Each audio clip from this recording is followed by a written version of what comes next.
आज मैं Kundan Kumar class 7th की जो हनीकम की अंग्रेजी की बुक है उसकी आज मैं फर्स्ट चैप्टर अर्थात 3 क्वेश्चंस जो लियो टॉल्स्टॉय के द्वारा लिखा गया है इसकी आज मैं बातें करूंगा, जो कि लियो टॉल्स्टॉय का जन्म 9 सितंबर 1828 को टुला प्रोविंस रसिया में हुआ। डेथ इनकी 20 नवंबर 1910 में आस्टापोवा रसिया में इनकी डेथ हो गई। ये अब मैं यहाँ से शुरू करता हूँ कि a king has 3 questions and he is seeking answers to them. एक राजा के पास 3 प्रश्न हैं। 3 क्वेश्चंस, हैज़ मतलब होता है कि पास में रखना, कि पास होना। एक राजा के पास 3 क्वेश्चंस हैं और वो उनके उत्तरों की खोज कर रहा है। सीक मतलब खोजना, ढूंढना। Answers to them. What are the questions? आखिर प्रश्न क्या है? Does the king get what he wants? कि क्या राजा को वह मिलता है जो वह चाहता है? Does the king get what he wants? जो वह चाहता है क्या उसे मिलता है? 3 क्वेश्चंस। आखिर उसमें कितने क्वेश्चंस की बातें आ रही है? 3 क्वेश्चंस की। थोड़ा सा इसको खिसकाता हुआ आगे की ओर बढ़ता हूँ, अब देखेंगे इसको। चलिए, कहता है क्या कि the thought came to a certain king that he would never fail. कहता है किसी शासक के मन में, टू अ सर्टेन किंग, कोई एक राजा थे, उसके राजा के मन में यह विचार आया। द थॉट केम, थॉट मतलब विचार आया कि ही would never fail if he new 3 things. यदि उसे 3 बातों की जानकारी हो जाए, अगर वो 3 बातें जान जाए तो वह कभी फेल नहीं करेगा, कभी असफल नहीं होगा। These 3 things were: what is the right time to begin something, which people should he listen to, what is the most important thing for him to do। अब कहते हैं कि आखिर वो 3 बातें थी कौन कौन, कि आखिर किसी कार्य को शुरू करने का सही समय क्या है। Which people should he listen to, किन लोगों की सलाह लेनी चाहिए, किस लोगों की बातों को सुनना चाहिए। What is the most important thing for him to do, और कौन सा काम करना उनके लिए सबसे ज़्यादा महत्वपूर्ण है। The king therefore sent messengers throughout his kingdom। throughout मतलब होता है ऑल ओवर, पूरी। वो राजा ने इसलिए अपने राज्य में चारों ओर अपने दूत को भेज दिए। मैसेंजर मतलब संदेशवाहक। Promising a large sum of money to anyone who would answer these 3 questions। उसके 3 प्रश्नों का सही उत्तर देगा उसे क्या दिया जाएगा? भारी राशि भी उसे दी जाएगी। लार्ज सम ऑफ मनी, जो उसके सही आंसर दे देंगे। Many wise men came to the king, but they all answered his questions differently। अनेक बुद्धिमान लोग, many wise men, अनेक बुद्धिमान लोग अलग अलग जगह से आए राजा के पास, लेकिन वे लोग सभी के उत्तर एक दूसरे से क्या थे? अलग थे। भिन्न भिन्न प्रकार के क्वेश्चन का आंसर दे रहे थे। In reply to the first question, some said the king must prepare a timetable and then follow it strictly। अब क्या हुआ? पहले प्रश्न के उत्तर में कुछ लोगों ने कहा कि राजा को अवश्य क्या बनाना चाहिए? टाइम टेबल बनाना चाहिए। And then follow it strictly, और उसको सख्ती से उसका पालन करना चाहिए। फॉलो मतलब पालन करना। Only in this way they said could he do everything at its proper time. और इसी प्रकार से वह सही समय पर हर कार्य को किया जा सकेगा और वो कर सकते हैं। Other said that it was impossible to decide in advance the right time for doing something. और अन्य लोगों ने कहा किसी काम को करने का सही समय पहले से निश्चित कर पाना असंभव है, impossible. The king should notice all, थोड़ा सा आगे बढ़ाता हूँ, notice all that was going on, avoid foolish pleasures. अब कहते हैं कि राजा को चारों ओर की परिस्थिति पर दृष्टि रखनी होगी। The king should notice all that was going on, जो चल रहा है। अवॉइड फुलिश प्लीजर, मूर्खतापूर्ण जो प्लीजर है उसको अवॉइड करना पड़ेगा। तथा इसी के जस्ट बाद वाले पेज पे चलता हूँ, एंड जो वर्ड दिया है, and always do what ever seemed necessary at that time. और कहते हैं कि सही बात है कि ऐसे काम करने की आवश्यकता दिखे जिस समय जो काम उससे आवश्यकता लगे उसी प्रकार की काम वे करे। इस प्रकार की बातें वहाँ पर आई। And Yet others said that the king needed a council of wise men who would help him act at the proper time. और दूसरा तो बात ये बोला कि उन्हें किस चीज़ों की आवश्यकता है कि राजा को एक बुद्धिमान व्यक्तियों की ग्रुप की आवश्यकता है जिससे कि वो सही समय पे सही काम कर सके। ऐसा इसलिए कि this was because one man would find it impossible to decide correctly, क्योंकि एक व्यक्ति अन्य लोगों की बगैर मदद से, बगैर कोई सहायता से किसी काम को करने का सही समय निर्धारित नहीं कर सकता। Without help from others the right time for every action. But then others had said that there were some things which could be urgent. पर अन्य जो लोग थे वो उन्होंने बताया कि कुछ कार्य आवश्यक भी हो सकते हैं। This things could not wait for the decision of the council. ये समिति के निर्णय की प्रतीक्षा भी नहीं कर सकता। कुछ ऐसे भी एक्शंस हो सकते हैं। In order to decide the right time for doing something, और किसी भी कार्य करने के उद्देश्य से, इन ऑर्डर टू मतलब होता है कि उद्देश्य से, कि उपयुक्त समय का निर्णय लेने हेतु यह बड़ा ही आवश्यक है कि it is necessary to look into the future, कि भविष्य की जानकारी हो। And only magicians could do that, और ये काम केवल मैजिशियन ही कर सकता है, केवल जादूगर ही कर सकता है। The king therefore would have to go to the magicians, इसलिए राजा को चाहिए कि वो कहाँ जाना होगा राजा को, तो जादूगरों के पास जाना होगा। In their answers to the second question some said that the people most necessary to the king were his councillors. अब बताया दूसरे प्रश्न के उत्तर में कुछ लोगों ने बताया कि राजा के लिए सर्वाधिक महत्वपूर्ण काम उसके मंत्रीगण हैं। जो महत्वपूर्ण जो लोग होंगे वो कौन होंगे, तो उनके मंत्रीगण जो काउंसिलर्स हैं वो होंगे। अदर सेड, दूसरा ने कहा, थोड़ा सा स्पेस को आगे बढ़ाता हुआ, चल दूसरा ने बताया कि द प्रीस्ट्स, प्रीस्ट मतलब होता है पुजारी।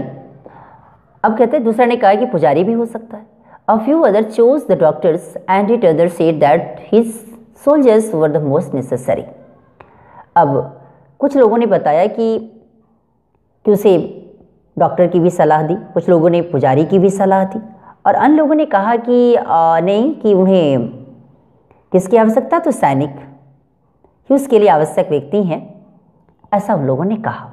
To the third question some said science, others chose fighting and at others religious worship. और इतना ही में तीसरे प्रश्न के उत्तर में अगर बातें करी जाए तो उसमें अलग अलग बातें आई, जो सबकी बातें अलग अलग थे। जो उस लोगों में, तीसरे लोगों में कुछ बातें बताई कि साइंस की भी आवश्यकता हो सकती है, और यानी तो उसे युद्ध लड़ने को तथा कुछ अन्य धर्म से क्या करना पड़ेगा, तो धार्मिक ढंग से पूजा पाठ भी करना पड़ेगा, ऐसे उन लोगों ने कुछ ने सलाह दिया। As the answers to his questions were so different the king was not satisfied and gave no reward. अब क्या हुआ, चूंकि इस प्रश्नों के उत्तर इतने अलग अलग थे कि ये सुनकर राजा बिल्कुल संतुष्ट नहीं हुए, और किसी को उन्होंने कोई रिवार्ड नहीं दिया, कोई पुरस्कार नहीं दिया। इंस्टेड इसके बदले में he decided to seek the advice of a certain hermit who was widely known for his wisdom. और इसके अलावा उसने क्या किया कि एक सन्यासी के पास सलाह लेने के लिए गया, जो कि वो झोपड़ी में, कहाँ रहते थे, वो एक झोपड़ी में रहा करते, जिसकी चर्चा अभी आप देखेंगे तो पता आगे चल के चलेगा इसकी पता। तो जो कि उनके पास हो गया और ये विचार बना के कि वो अपनी, क्योंकि वो जो साधु था, जो हर्मिट था, वो अपने बुद्धि के लिए ज़्यादा ही विख्यात था, वाइडली नोन, उसे जाना जाता था। The hermit lived in a would which never left. और वो राजा जिसके पास वो गया, वो हर्मिट के पास, वो कहाँ रहते थे, तो वो जंगल में रहते थे। यहाँ वुड है, वुड का मतलब है जंगल होगा, न कि लकड़ी, जो कि कभी भी वो वहाँ से जाते नहीं थे, कभी उसे बाहर नहीं आते थे वो। He saw no one but simple people and so the king put on ordinary clothes। और वह आम व्यक्तियों से ही मिलता था। He saw no one but simple people, किसी से नहीं मिलता, केवल साधारण लोगों से मिलता था, और इसलिए राजा ने बिल्कुल सिंपल ऑर्डिनरी क्लॉथ्स पहनकर, पुट ऑन मतलब पहनना होता है, पुट ऑन, क्लियर, वो पहना। और before he reached the hermit's had the king left his horse with his bodyguard and went on alone. और क्या किया कि उस सन्यासी की झोपड़ी पर पहुंचने से पहले ही, before he reached the hermit's hut, उसकी उस जगह पहुंचने से पहले ही राजा ने अपना घोड़ा, बॉडीगार्ड उस जगह छोड़ दिया और अकेला उसके पास, उसकी ओर गया। As the king came near the hermit's hut, जैसे ही राजा हर्मिट के वृद्ध सन्यासी के झोपड़ी के पास पहुंचा, he saw the hermit digging the ground in front of his, उसने क्या देखा, ही स उसने देखा कि अपनी सन्यासी की जो अपनी झोपड़ी के सामने जो भूमि था उसे डिग मतलब खोदना, खोदते हुए उसे पाया। ऑफ हिज, इसी के जस्ट बाद वाले पेज पे चलता हूँ। Of his head he greeted the king and continued digging, उसने क्या किया कि उस राजा का क्या किया, ग्रेट भी किया, अभिवादन भी किया। ग्रेट मतलब होता है अभिवादन करना, स्वागत करना, और लगातार अपने गड्ढे खोदने में, भूमि को जो खोद रहा था उस काम में लगातार वो कंटिन्यू रहा। The hermit was old and weak and as he worked he breathed heavily, अब वो हर्मिट जो था बेचारा वृद्ध था, ओल्ड बूढ़ा था, कमज़ोर था, और वह जैसे ही वो काम करता था तो वो सांसें बड़ी हेवी लेता था, हाँफने लगता था। ब्रीथ मतलब सांसें लेना। The king went up to the hermit and said, अब राजा उसके साथ हर्मिट के निकट पहुंचता हुआ और वहां जाकर उसे बोला, I have come to you wise hermit to ask you to answer 3 questions, कि मैं किस प्रकार पता लगाऊं कि सही काम करने का समय क्या है। वो 3 क्वेश्चंस की बातें आ रही हैं, यहाँ पे बोला जाएगा कि I have come to you, मैं तुम्हारे पास इसलिए आया हूँ, वाइस हर्मिट बुद्धिमान हर्मिट सन्यासी, to ask you to answer 3 question, जिसके 3 क्वेश्चंस का आंसर मुझे चाहिए। जिसके कौन कौन से आंसर चाहिए उससे, किस किस क्वेश्चन के, how can I learn to do the right thing at the right time, कि सही समय पर सही काम करने का सही समय क्या है। Who are the people I need most, किन व्यक्तियों की मुझे सर्वाधिक आवश्यकता है। And what affairs are the most important, और कौन कौन से काम अधिक ही इम्पोर्टेंट हैं। द हर्मिट यहाँ अफेयर्स का मतलब होता थिंग्स, मैटर्स, बिजनेस, जो कि इसके लिए हम यहाँ लगा सकते हैं काम के लिए। The hermit listen to the king but didn't speak, अब सन्यासी ने सारी बातें राजा की तो सुनी लेकिन कुछ नहीं बोला। ही वेंट और डिगिंग, को लगातार अपने काम में व्यस्त रहा और कोई उत्तर भी नहीं दिया। You are tired said the king, राजा ने कहा कि आप थक चुके हैं। राजा ने बोला, let me take the spade and work in your place, यहाँ लेट मी है, लेट के साथ हमेशा मी जो कि ऑब्जेक्टिव केस ही आता है। क्लियर, चलो ठीक है, लाइए मुझे ये स्पेड, ये कुदाल टाइप का यहाँ जो है, अभी आप देख भी रहे होंगे, यहाँ पे है स्पेड, देखिए यहाँ पे ये वाला स्पेड है, ये वाले, इसी को हम स्पेड कहते हैं। क्लियर, कहते हैं कि let me take the spade and work in your place, तो ठीक है कि आप मुझे वो स्पेड मुझे दे दें और आप अपनी जगह पर मुझे काम करने दें। Thanks said the hermit, hermit ने बोला नहीं कोई बात नहीं, थैंक्स धन्यवाद। सन्यासी ने बोला giving the king his spade, और उसने क्या किया कि और सन्यासी बोला था उसे स्पेड उसके हाथों में दे दिया। Then he sat down on the ground, और फिर जाके वो अपने कहाँ जाके बैठ गया, फिर ज़मीन पर जाकर बैठ गया। इसी के जस्ट अब आगे वाले पेज पे चलता हूँ। ग्राउंड मतलब भूमि, जो जगह होता है जहाँ पे बैठने की बात आई तो जाके बैठ गया उसने। इसी के जस्ट अब नेक्स्ट पार्ट में चलता हूँ। When the king had dug 2 beds he stopped and repeated his questions, अब जब राजा ने, यहाँ बेड्स है, बेड्स मतलब क्यारी होता है, जब राजा ने 2 क्यारियों को खोद ली उसने काम को करना रोक दिया। कौन, राजा ने। रिपीटेड हिज क्वेश्चंस, पुनः फिर क्वेश्चन को पुनः फिर दोहराया। The hermit gave no answer, लेकिन अभी भी हर्मिट ने कोई उसका आंसर नहीं दिया। बट स्टूड अप, लेकिन वह खड़ा भी हो गया। Stretching out his hand for the spade and said, अपनी हाथ को बढ़ाता हुआ कि ताकि मुझे वो स्पेड दे दिया जाए। एंड सेड, उसने कहा कि now you rest and let me work, तो ठीक है अब तुम विश्राम करो और मुझे अपना काम करने दो, let me work. But the king didn't give him the spade and continued to dig, और राजा ने अभी भी उसे वो स्पेड नहीं दिया और लगातार अपने काम में जारी रखा। 1 आवर पास, देन अनदर, कहते क्या कि 1 घंटा बीत गए। The sun went down behind the trees, अब क्या हुआ, फिर दूसरा भी बीत गया, 1 घंटे के बाद दूसरा भी बीत गया। अब सूरज पेड़ों के पीछे छिप गया।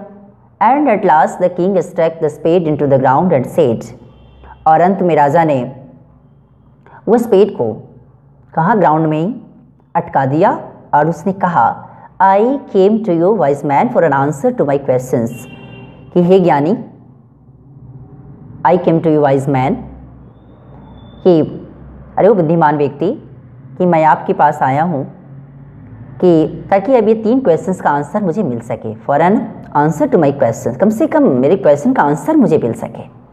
If you can give me no answer tell me so and I will return home.